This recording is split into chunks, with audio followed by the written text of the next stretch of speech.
and Chris come along as they share our lives with you.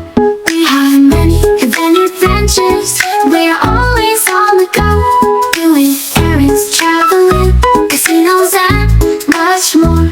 Nothing to stop us now. It's time for another show. The life of Cheryl and Chris.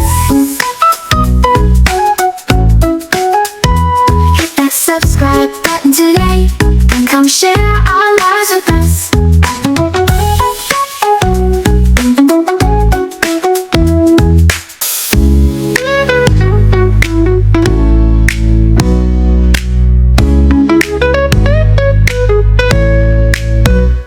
We have many adventures. We're always on the go, doing errands, traveling, casinos, and much more. Nothing to stop us now. It's time for another show. The life of Cheryl and Chris. Hit that subscribe button today and come share our lives with us. Oh, with us. Good morning, Care Bears. This is Cheryl with the Life of Cheryl and Chris. I'm on the road again, just backing out of my driveway right now. I'm going up to Waco to pick up my son to take him to an appointment. Ready to roll, everybody? And it's cold. The temperature is 35 degrees now. And it's gonna get worse. Today, I got a scarf on up under my head because my head gets so cold, and I got my little skull cap on that I got from one of my sisters for a Christmas Isn't she cute? Oh, she's so cute. gift a long time ago. I got some gloves. Also, I should have looked in my coat and got the gloves, and so I could have had them too. You're like a mushy snowman. But anyhow, whoop, that's what I'm doing this morning. I'm going up there because I think we have to have some little laser eye surgery because they will only do one eye at a time. So he did the other one in December, and he's doing this one today. So that's what we're doing. I hope you all had a great Christmas season. It looks like, when you're getting ready for Christmas, it looks like it's forever for it to come. I'm glad that's over. And then once it gets here, it goes by so fast. And I had a great time. Both of my sisters, well, one of my sisters lives in the area. She just lives not too far from me, up in a little town up north. And my other sister, she really lives up north because she lives in Ohio. And she came down and she spent about a week with us, so that was good. And she went back, and I've been talking to her since then. I know you see this knot. That's not a knot on my head. Well, actually, there are no knots. That's a scarf that I have under there, and it has a little bow on the side. So when I take off my skull cap, I got another little scarf on my head because I had my hair that's twisted, and just to be out in this cold with your hair like that, and that's where you have to protect. You have to protect your feet and your head if you don't want to get sick. Head, shoulders, knees and toes, knees and... From a cold. And you also, long as you keep this part here, your chest and everything warm, that's good also. But you have to protect your feet, because I know if my feet are cold, I'm going to get a cold. So she knows her stuff. And if my head is cold, I'm going to get cold. So that's why I take precautions for that. I don't want to get sick. I don't want to be coughing and wheezing and having no kind of illness. Not a common cold, not a flu, certainly not the flu, and certainly not COVID. She's completely protected. I've had COVID 2 times, and I don't want it anymore.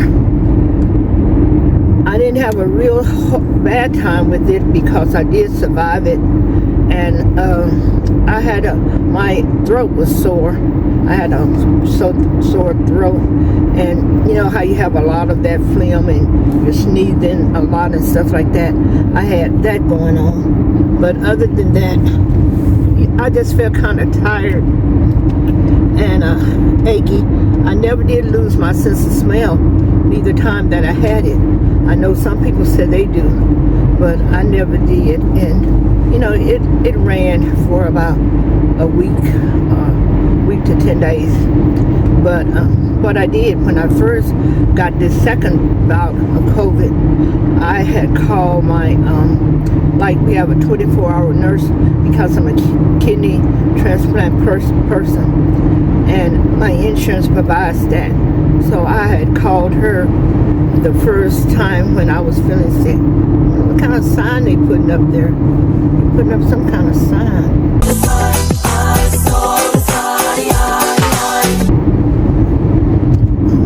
Gonna be, but anyhow, I had called her when I was first feeling sick, and I told her how I was feeling, and she prescribed a medication for me, and I went right the next day and got that medication. So that was good, and I didn't get too bad.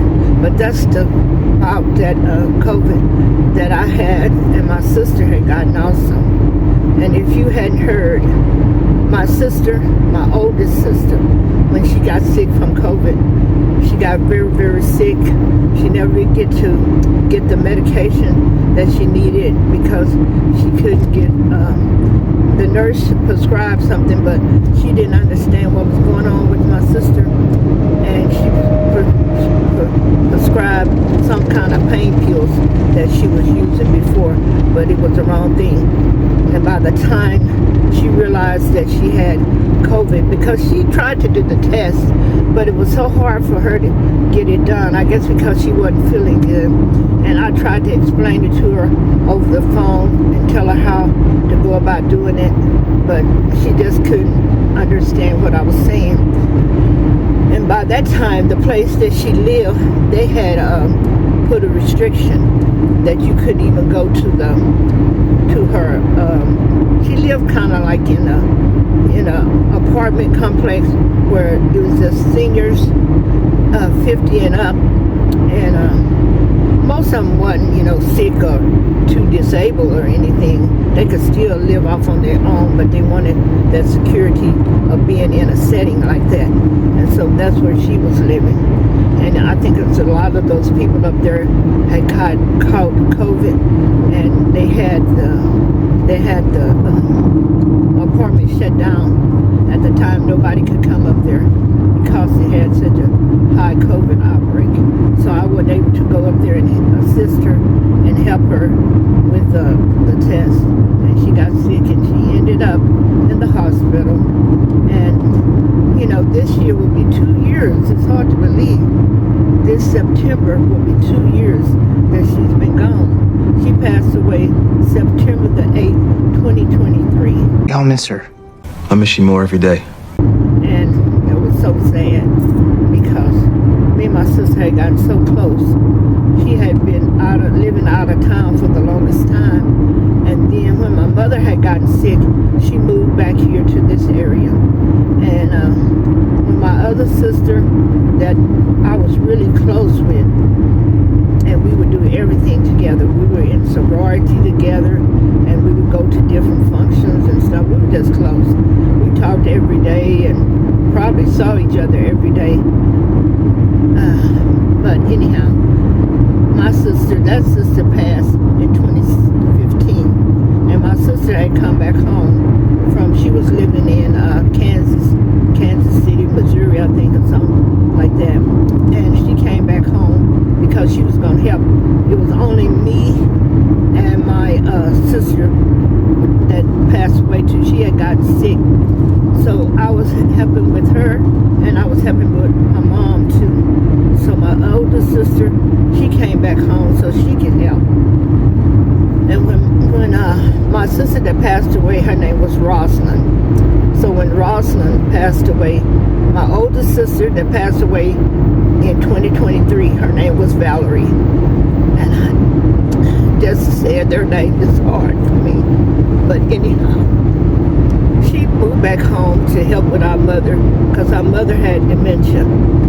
And my mother passed away in May of 2015, and Rosalind passed away in April of 2015. So it was a hard time for me.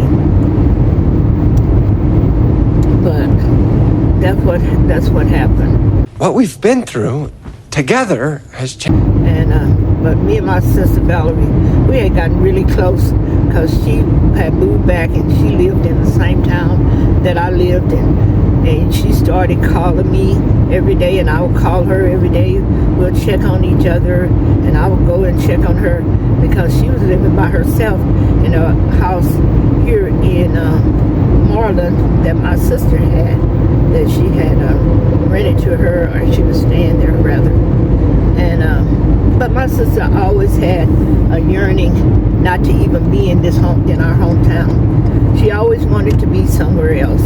So she wanted to move, and she moved up there to Waco to this senior living facility. So that's where she was living when she got sick with this COVID. And she ended up having to go to the hospital because she never did get the help that she needed. And she had some other underlying conditions also.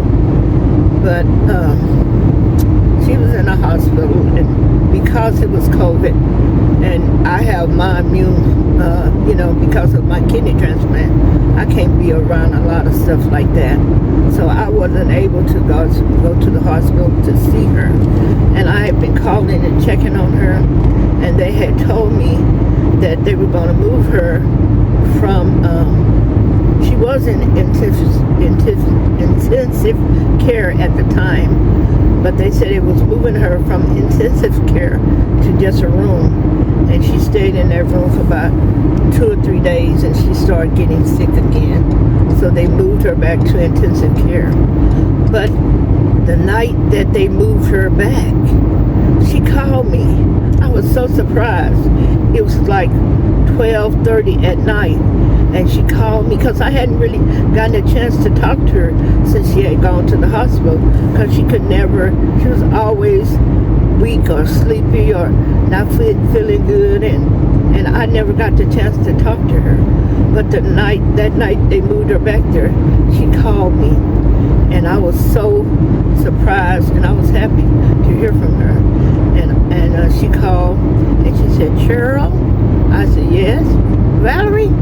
Because I saw her name come up on my phone, so I knew it was her phone. And so when she started talking, I said, "Valerie, oh, you called me." I said, "I thought you was in the intensive care." She said, "Well, they're getting me in the room now, and I just wanted to call you and talk to you because I saw you had been trying to call me and reach me, and I just wanted to let you know I did get your messages." I said, "Oh, okay." And we talked for a little while because she couldn't really hold a long conversation. She just wanted me to know that she got my messages, and that made me feel good. I was happy about that. And it's sad, but that's the last time I got to talk to her, and that was a couple of days before maybe about 3 or 4 days before she passed away. God was with her, and now she's with God. So I did get to talk to her for that little time. And my youngest sister that lives in Ohio, her name is Andy. Well, her name is Andrea, but my sister Valerie called her Andy, and I call her Nikki because her middle name is Nicole, and so we started calling her Nikki. So that's what I call her, and Valerie calls her Andy, and her name is Andrea. And anyhow, she had come down from Ohio because, just like my sister said, she thinks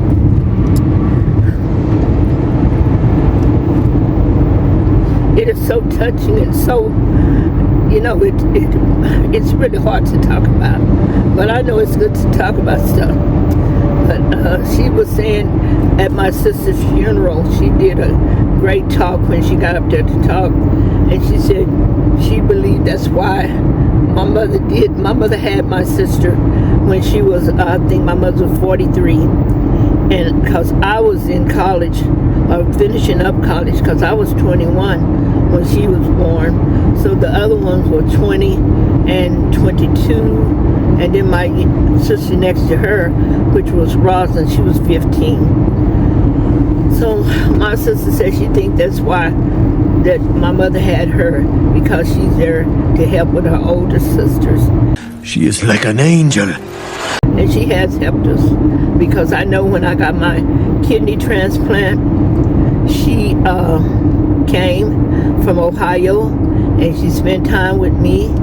And she called me and checked on me all the time. And anytime either one of us was sick or whatever, she would always come down. I know the year that Valerie passed away, I think my sister had been down about maybe 3 times checking on my sister and spending time with her.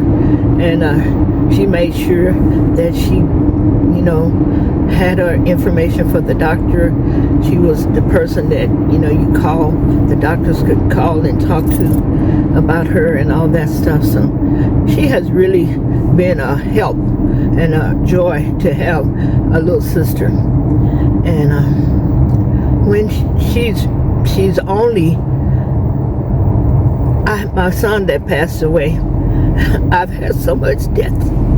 It seemed like in the last 20 years I'm talking about my immediate close family, because my son, my oldest son, William, he passed away, and that was in 2004. So last year was 20 years that he had been gone. And he would have been 43 last year. He passed away when he was 23. And his birthday would have been May. He would have been 24. But he was 23 when he passed away. And he ended up having meningitis. And that's still so very hard to talk about also. Because just like they said, even though they're gone, the love is not gone. The love is still there. I had some very tough times myself. And the memories are still there. So it's just a lot of stuff. And I just thank the Lord that I've been able to make it to the point that I'm at. Because I know some people lose their kids, their mother, their sisters, and they may not be able to make it. But I just thank God I am able to make it to the point that I am now. And with my youngest son, that's what he was saying. It's just good that you got family, because if you don't have your family sometimes, you don't have anything or anybody who can help you. Family is so important. And that's why I try to do what I can for him. Take him to his appointments and check on him and see about him and stuff like that, because he doesn't have a wife or a boyfriend, a girlfriend, whatever. He's just by himself, living up here by himself. I'll be telling him to make friends and stuff, but you know how that is. These younger people or millennials, they may not have all those type of friends that we did when we were growing up. Because I got girlfriends that I've been had since I was in the 1st grade. And so they're not just, but if you got your family, you still have someone. And so now I have 2 sisters. One that's 1 year older than me, and then my youngest sister who's 2 years older than my oldest son. So they kind of grew up together. My sister, my youngest sister, my next sister, my sister right up under me, her daughter, and my son. It was 3 of them. They were, when they were growing up, they would have been, like my youngest sister was 5, my son was 3, and my sister's child was 2. So they all grew up together like that. And they grew up more like siblings, even though my sister was their aunt. But they never called her aunt because they grew up with her just like she was their sister. So they kind of grew up together as kids. And I still think of my sister. I know she's a grown woman, and she's not my child. Some people say she's old enough to be my child, but I always say she's not, because my first child was 2 years younger than her. So if I don't have a child older than her or the same age as she is, I said she's not old enough to be my child, because I wasn't having children then. Even though if I would have been having children, she could have been my child. But she's my sister, and I love her to pieces, like the folks said. I love her to death. She's a great young sister, and she does a lot of stuff for me and for my son. She loves you too. She tried to help us in a lot of ways, and I really appreciate her. And I know she looks at the videos and stuff, so I just want to say, Nikki, I love you, and I appreciate everything you do for me and my son, like he told you at Christmas time. And maybe you all have seen that video, because we did do a little Christmas video when we were all together at my sister's, and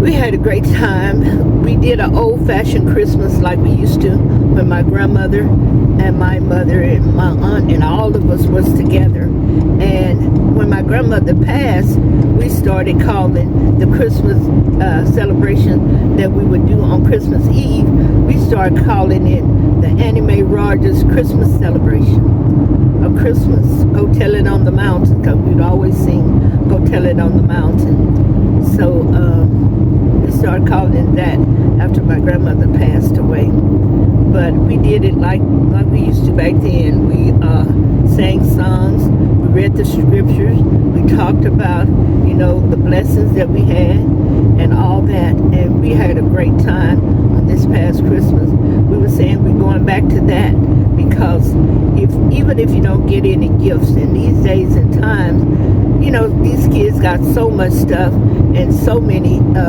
items and stuff, you can't really buy the stuff that they want. So I think it's just good to have the memories and the fun. We did board games. We like doing board games. We always have been a family that loved playing games. I remember when the three of us, 3 sisters, it was my oldest sister, me, and my sister right up under us. We were kind of like stair steps, so we were close together, and we used to play games all the time. And then when it was 5 girls, and then when my 4th sister, who was 6 years younger than I am, she was 6 years younger than I am. When she came along, then when she got of age, she started playing games with us also, and she was great. She loved playing the games, and she had so many games and stuff when she passed away, because she always loved playing games. We used to play Scrabble, we used to play Monopoly, and it was a game a while back called the Game of Life. We used to play that. We played that Game of Life all the time, and it's so great when you got siblings and you're at home and you may be shut in because of the weather or whatever, but you're never alone because you got your sisters. And we would be at summertime, if we didn't get to go anywhere, we'd be at the house. We'd be playing games together and playing what we used to like to play also. We used to like to play with our paper dolls, and we didn't always have the paper dolls that you could buy books and they punch out the paper dolls. We had some of them, but when we didn't have those kind, what we would do, we would take an old catalog, like a Sears catalog or JCPenney's, or some of those catalogs that they would mail you. We would take them old catalogs and we would cut the people out of there, and that's what we would make paper dolls with, those people that was in those old catalogs, and we would have the woman, the man, and cut out some children and pretend this was their family. And oh man, we loved doing and that. We would play paper dolls all the time. Wow, that's amazing. And we even got to the point where we figured out how to make a car for them. What we would do, we would take a magazine, maybe it wasn't a big magazine like the catalogs that we would be cutting out. It was maybe a smaller magazine we would take, and we would fold some of those pages, and because this was just paper out of the catalog, you could just sit them down in these. We would fold them like it was a seat, you know, like a tent, and we'd make a front seat and a back seat, and maybe we'd have the mother and the father in the front and the kids in the back, and we'd act like that was a car driving around, going on trips and all kind of stuff. We would have so much fun when we were kids and girls. Sometimes I talk to my sister about it and ask her, do she remember all this stuff? Because not only did we play paper dolls all the time and board games, we used to like to play I'm the Singer. And what we would do, back then we had 45s, and we had a little turntable that we could just take from room to room. And a lot of time we would play in our bedroom. Sometimes we would take it in the front room, in the living room, and we'll play, you know, and act it out for my mother and all this stuff. We had so much fun. It was certain songs that we liked. If we liked the song, that's the song we want to lip sing to. But a lot of times we were lip singing. We knew the song, and we would just sing the song out in our voice and just have the record playing in the background. Some of these songs we had no idea what they was about, but we know we liked the song, so we would be singing. And some of the songs were just like I think Betty Wright and Denise LaSalle. I know one of the songs, it was a Do Right Man or something like that, and we would be singing those songs and stuff, and some of them songs were, you know, they was talking about relationships, and some of them were talking about people cheating on each other and stuff like that. All we know is that we liked the song and we were singing it. But we were teenagers then. We wasn't little kids like 8 and 9. We were teenagers, and certain songs we liked. Who we really used to like was Nicole. Her last name was Natalie Cole. We like Natalie Cole. I know the other day when my husband and I were coming back from on a trip, we had gone to the casino, and it was playing on the radio. Natalie Cole song was playing, and you know, when you hear those songs, it just takes you back to that time in your life when it was going on. So it was playing on the radio, and I just started singing that song, and oh man, it just brought back so many memories and stuff. And I could just see us as young girls singing those songs and dancing around and playing and giggling and having fun. And sometimes if it was songs and it was a duet, one of the sisters would sing the male's part and one sister would sing the female's part. And oh, we had so much fun when we were young girls, and we didn't know what this world was really coming to, what it was going to be, because when we were at home there, we had love, we had fun, we had each other.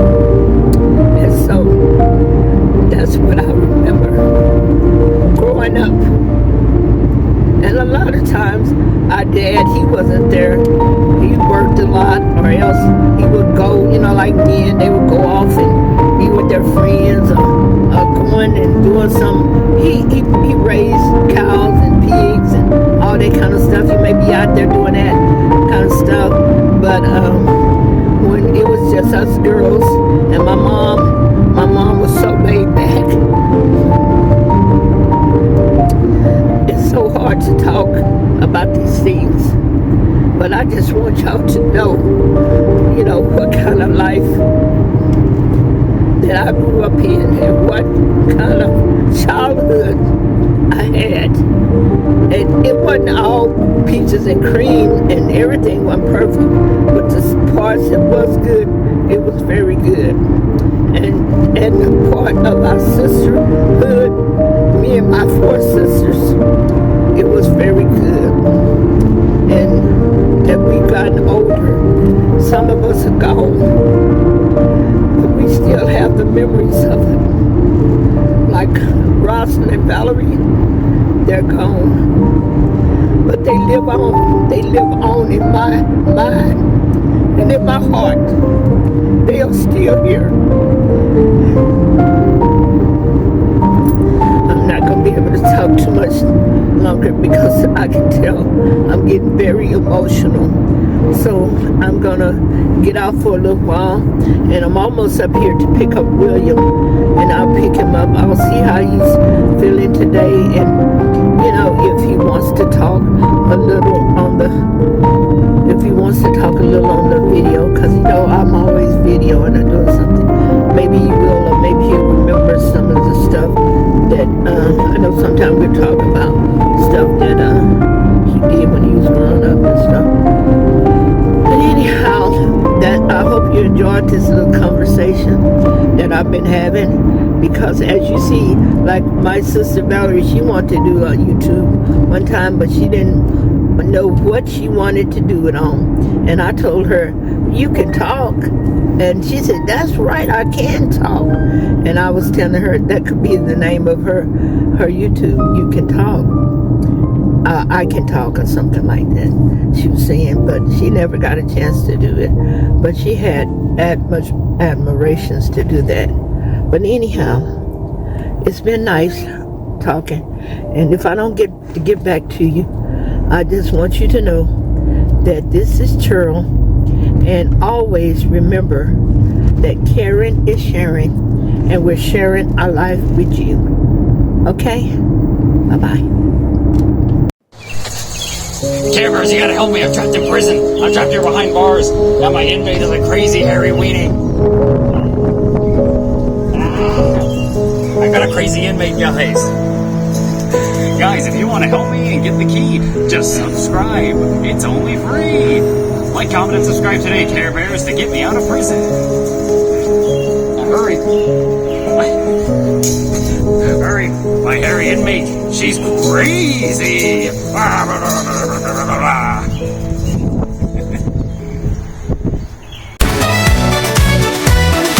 Even though this episode comes to a close, we have many more to explore. Just hit that subscribe button. We are the life of Cheryl and Chris. We gon' share our lives with you. Don't forget to drop a like and a comment, would be very nice too. We are the life of Cheryl and Chris. We gon' share our lives with you. From showdowns to casinos and even across the country too. We are the life of Cheryl and Chris, taking you places, showing you around. Come hit that like button, please hit that subscribe so we can see you around.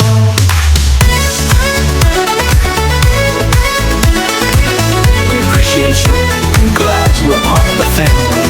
We are the life of Cheryl and Chris. You never know what we going to next. Come along and join the fun and be a part of our journey too. Whoa. We are the cares and caring and sharing, and we're sharing our lives with you. We are the life of Cheryl and Chris. Yeah, yeah, yeah, yeah. We are the life of Cheryl and Chris. Yeah, yeah, yeah, yeah. We are the life of Cheryl and Chris. Hit that subscribe button today.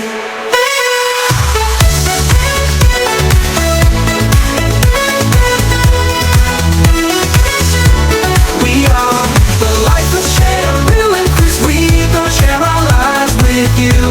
From short errands to casinos and even across the country too. We are the life of Cheryl and Chris, taking you places, showing you around. Come get that life